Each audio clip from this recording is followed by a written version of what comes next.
ये इसीलिए बहुत टफ हो जाता है। नम बार बार बार बार अटेम्प्ट देते हैं। ये कहते हैं ना कि इसमें एक बार जो घुस गया वो उसका निकलना बड़ा मुश्किल होता है, नामुमकिन सा होता है। तो ये कंपटीशन है, और ऐसा वैसा कंपटीशन नहीं है। इंडिया का सबसे टफेस्ट कंपटीशन है, इंडिया का सबसे टॉप ब्रेन फेच करता है।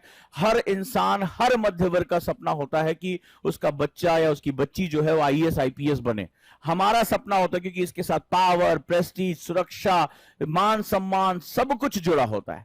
हमारा आज भी समाज इसको हीरो की तरह देखता है। आपके यहां कोई भी और काम कर ले, चलो भाई फलाना निकाल लिया, ठिकाना निकाल लिया, बैंक निकाल लिया, कोई नहीं पूछता। अगर आपके मोहल्ले में, आपके आसपास के क्षेत्र में अगर एक भी पर्सन आईएएस आईपीएस बन जाता है, अखबारों की सुर्खियां बन जाती हैं। लोग जो है दूर दूर तक बात करते, बहुत दूर, जो कभी नहीं मिले, अरे भैया हमारे जिले से इस बार एक आईएएस निकला, अरे हमारे यहां से आईपीएस निकला, अरे वो फलनमा की लड़की जो आईएएस बन गई, आईपीएस बन गई। इस तरह से बात होती होती कि नहीं होती? अखबारों में बार बार आता है। नेता, मंत्री, विधायक, सम्मान समारोह, माता पिता को ले जाके सम्मान करा रहे हैं, पूरा एकदम रुतबा ही चेंज हो जाता है। तो ये जो एग्जाम है, आप लोग में से कितने लोगों ने ये चीजें देखी हैं कि अगर आपके जिले में भी कहीं किसी का निकल जाता है तो आपने देखा होगा उसके घर जो है मंत्री, विधायक, अधिकारी सब पहुंचना शुरू कर जाते हैं। ये जो है वो सारी चीजें होती हैं। यहां की सबसे खास बात ये है। तो ये जो है, इसको पाने के लिए केवल आपका नहीं, देश के हजारों लड़के लड़कियों का ये सपना है, लाखों की संख्या में है ये। तो इसका मतलब है कि यहां पर अचानक से कंपटीशन बहुत बढ़ेगा। अचानक से जब ढेर सारे लोग एक ही सपना पाने के लिए देख रहे हैं, और आईआईटी करके भी आ रहा है बंदा, आपने देखा आईआईटी करने के बाद जो कहते हैं ब्रेन बन गया, वो भी आईएएस का एग्जाम दे रहा है। डॉक्टर बनने के बाद आईएएस का एग्जाम दे रहा है, सीए बनने के बाद आईएएस का एग्जाम दे रहा है। जो पहले से ही यूपीएससी क्लियर कर चुका, दोबारा वो आईएएस बनने के लिए एग्जाम दे रहा है। तो अगर आपने नोटिस किया होगा कि जो टॉप ब्रेन है, जिसने आईआईटी निकाला है, नीट क्रैक किया है, सीए क्रैक किया है, डीयू में पढ़ रहा है, ठीक है, वो जो बाहर विदेश से भी पढ़कर आ रहा है, वो भी यूपीएससी का एग्जाम दे रहा है। यानी ये एग्जाम की सबसे खास बात है कि ये दुनिया भर के जो पहले से ही टफेस्ट एग्जाम है, उसको क्वालिफाई करने वाले लोगों को भी अपनी तरफ आकर्षित कर रहा है। राइट? तो इससे जो सबसे इंपॉर्टेंट सेगमेंट होगा वो ये होगा कि आपको तैयार रहना पड़ेगा। जैसे अभी एक सीमा देवी है, इन्होंने की ज्ञान बघारा है कि डराओ नहीं, बच्चों के ऊपर प्रेशर होगा। तो एक चीज तुम्हें बता दे सीमा, कि प्रेशर अगर ना है ना, तो मां अपने बच्चे को जन्म नहीं दे सकती है। प्रेशर के बिना तो जन्म नहीं होता। अगर मां, कहते ना डॉक्टर कहते पुश करो ताकि नॉर्मल डिलीवरी हो, महिला हो तो ये बात जानती होगी कि अगर मां अपने गर्भावस्था में वो पुश ना करे तो बच्चा वो फंस जाता है, डॉक्टर को सिजेरियन ऑपरेशन करना पड़ता है।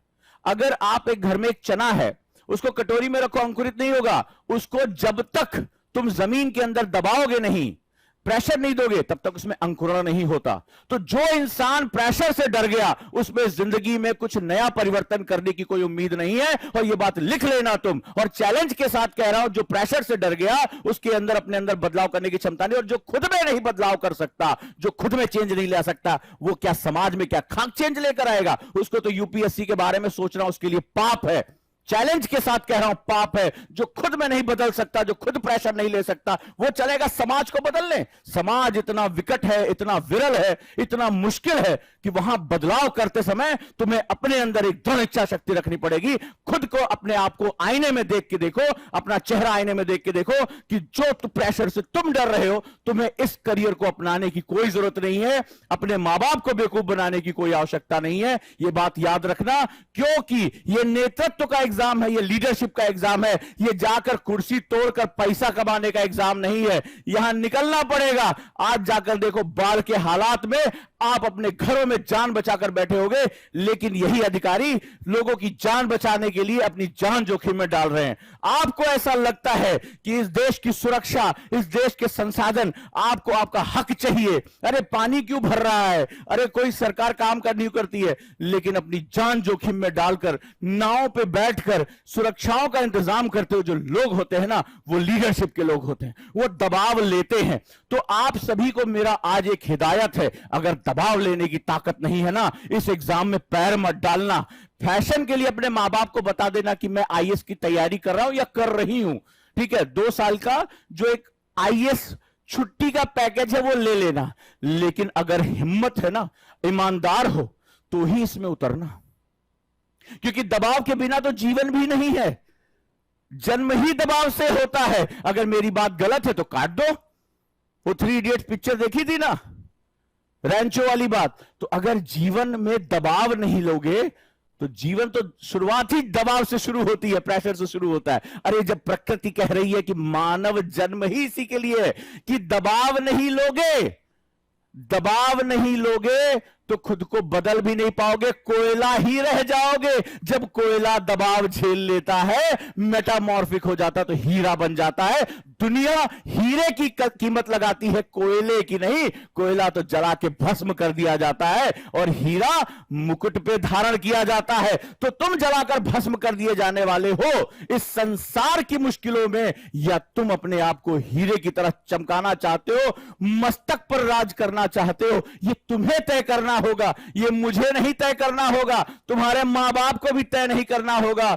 इस व्यक्तित्व को तय करना होगा जो खुद को बदलना चाहता है, क्योंकि इसका दबाव उसे लेना होगा। तो डरपोक जो हैं, जो दबाव से डरते हैं, जिनको यूपीएससी फ्रीडम की तरह लग रहा है, वेकेशन की तरह लग रहा है, निकलकर बाहर हो जाओ, निकलकर बाहर हो जाओ, क्योंकि जब दबाव पड़ेगा तो तुम चकनाचूर हो जाओगे और ये संसार तुम्हें बोरियों में बंद करके जलाने की कीमत लगा देगा। लोहा जो कोयला है वो किलो के हिसाब से बेचा जाता है, और जो हीरा होता है एक बड़ी आबादी उसका कीमत भी नहीं पूछती है। अगर मैं सही कह रहा हूं तो मुझे मैसेज करके भेजो कि कोयला बोरियों में बेचा जाता है किलो के हिसाब से, और आधे से ज्यादा आबादी हीरे की दुकान पर कीमत भी नहीं पूछने जा पाती। उनको पता होता है कि ये हमारी हैसियत से बाहर की चीज है। तो अपनी हैसियत बढ़ाने की हैसियत अगर रखते हो, अपनी हैसियत बढ़ाने की अगर हैसियत रखते हो तो यूपीएससी में उतर जाओ, और अगर डर लगता है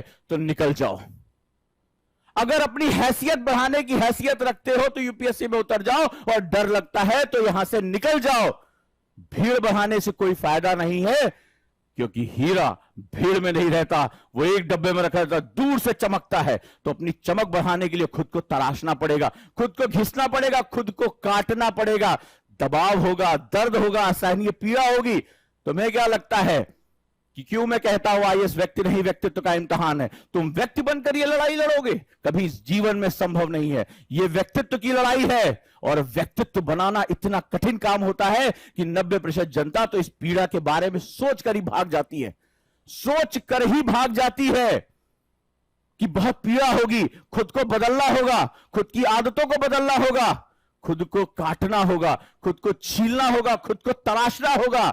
ये दर्द कौन सहे? सपने देखना आसान नहीं है, सपनों को पालने में और कठिनाई है। तो सपने तो कोई भी देख लेगा, जाओ सो और सपने देखो क्या ही ऐसे। लेकिन जिस दिन सपनों को तुमने धारण कर लिया ना, उस दिन पता चलेगा कि ये कठिनाई क्या है, ये कठिनाई क्या है। तो यहां जितने भी लोग हैं, अगर उनको लगता है कि वो दबाव नहीं सह सकते तो इस परीक्षा में ना उतरे, इस परीक्षा में ना उतरे, उनके लिए नहीं है। वो प्रकृति का नियम नहीं जानते हैं। प्रकृति सबसे बड़ी इंजीनियर है, सबसे बड़ी साइंटिस्ट है। वो कहती है कि तुझे कोयला रहना है या तुझे हीरा बनना है। वो हर कोयले को यह अवसर देती है। तो जो कोयला कहता है कि हां प्रकृति मां मुझे हीरा बनना है, वो कहता तुझे दबाव सहना पड़ेगा, तुझे तापमान सहना पड़ेगा। कई कोयले कहते हैं ना ना हमारे बस का नहीं है, तो कहती बोरे में भरो, किलो के हिसाब से बेचो। और जो कहता है कि हां हम दबाव झेल ले जाएंगे, वो कहते हैं, प्रकृति कहती है कि जा तुझे मेटामॉर्फाइज करते हैं, तुझे रूपांतरित करते हैं। आज जिसकी कीमत किलो में है, आधी दुनिया उसकी कीमत पूछने की हैसियत नहीं रख पाएगी। और कोयले जलाकर भस्म कर दिए जाने वाले से मस्तक पर जाकर कैसे विराजमान हो जाओगे, यह किस्मत केवल तुम लिख सकते हो।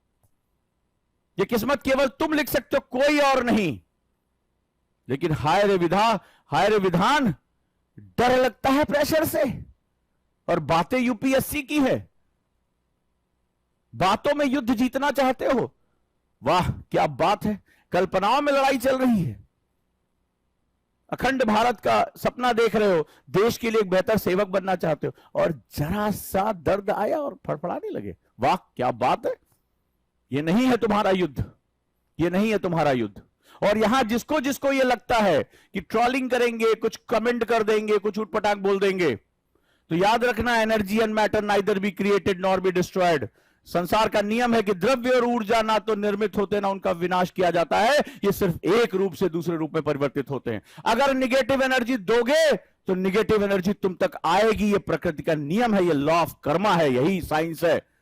तो इस संसार को जो तुम दोगे वही तुम तक आएगा। आज तुम यहां कुछ भी कह दोगे, कल ये तुम तक लौट कर आएगा। लेकिन याद रखना, समय चक्र में जब समय लौट आता है तो वो ऐसे समय पर लौट आता है जहां तुम्हारा वो सब कुछ ले बीतता है। इस बात को याद रखना, आज जिस समय को तुम्हें लग रहा है कि तुम इसको कंट्रोल करके बैठे हो, ये जब तुम्हें तुम्हारा निगेटिविटी लौट आएगी तो तुम्हारे पास लौटने का कोई रास्ता नहीं होगा। ये समय सृजन का है, इसको विनाश में कन्वर्ट करोगे तो आगे चलकर व्यक्तित्व तो नहीं बन पाओगे, व्यक्ति के रूप में रह जाओगे। और दूसरों की शर्तों पे जब जीना पड़ता है, दूसरों की शर्तों पर जब जीना पड़ता है तो इंसान को पता चलता है कि जीते जी मरना किसे कहते हैं। वो अपमान, वो पीड़ा, वो सारी चीजें वो जिंदगी भर तुम्हारे साथ जिएंगी, तब तुम्हें पता चलेगा कि अपमान का दर्द क्या होता है। तो बहुत ध्यान से मेरी बात को सुनना, क्योंकि ये समय सृजन का है, ये समय खुद को बनाने का है, ये समय लक्ष्य का संधान करने का है, ये समय दबाव लेने का है। मेरी बात को याद रखना कि प्रकृति कहती है बिना दबाव लिए तो कोयला भी हीरा नहीं बनता है, बीज अंकुरित नहीं होता है, बच्चा जन्म नहीं लेता है। अगर मां उस पीड़ा से मना कर दे तो मां और बच्चा दोनों की जान खतरे में चली जाएगी। तो उतरे हो तो पीड़ा लेने की आदत डालो, उतरे हो तो खुद को दबाव में डालने की आदत डालो, उतरे हो तो खुद को तराशने की आदत डालो। जवाब तुम्हें मिल गया होगा, डरो नहीं, क्योंकि 90% लोग खुद को बदलने से डरते हैं। और मेरी बात याद रखना कि जो खुद को नहीं बदल सकता वो समाज को तो कभी बदल ही नहीं पाएगा। और अगर तुम्हारे अंदर समाज को बदलने का दर्द नहीं है, समाज को बदलने की पीड़ा नहीं है, लालसा नहीं है, इच्छा शक्ति नहीं है, तो यूपीएससी में मत उतरना, लोक सेवक मत बनना। तुम एक ऑफिस की जॉब पकड़ो, सुबह 9 बजे शाम 5 बजे खत्म करो, सैलरी आती है लो, बॉस डांटता है डांट खाओ, जिंदगी भर 10% 20% इंक्रीमेंट के लिए सपने देखो, वो तुम्हारी जिंदगी है। लोक सेवक मत बनना, क्योंकि यहां दबाव हर समय होता है। इसीलिए समाज इन सिविल सर्वेंट्स को सराखों पे बिठा के रखता है, साहब वर्ड लगाता है, याद रखना।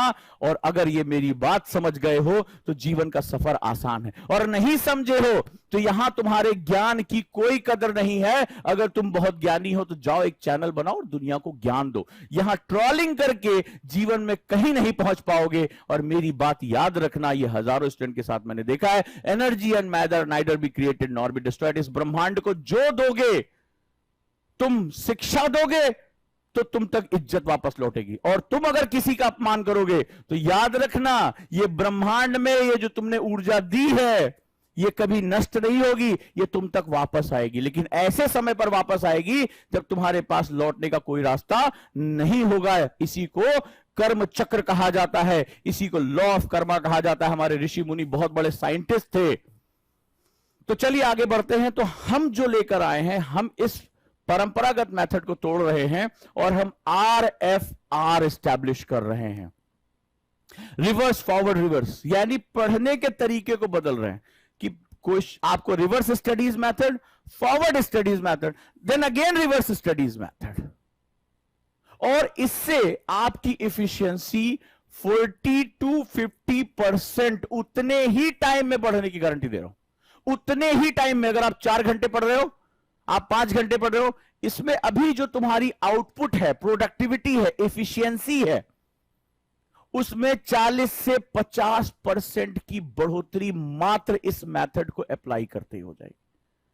और मैं इसको प्रूफ के साथ आपको कल से दिखाना शुरू करूंगा, प्रूफ के साथ कि देखो ये मेथड सिर्फ कुछ ही मिनट में कैसे तुम्हें चेंज कर दे रहा है। RFR मेथड, ये जनरली हमारे परंपरागत पढ़ाई में नहीं है। कहीं भी चले जाओ, सिलेबस शुरू, चैप्टर शुरू, लास्ट में कुछ क्वेश्चन करा देंगे। ये बिल्कुल ही एक नया मेथड है RFR, ये तुम्हारी सक्सेस का मेथड है।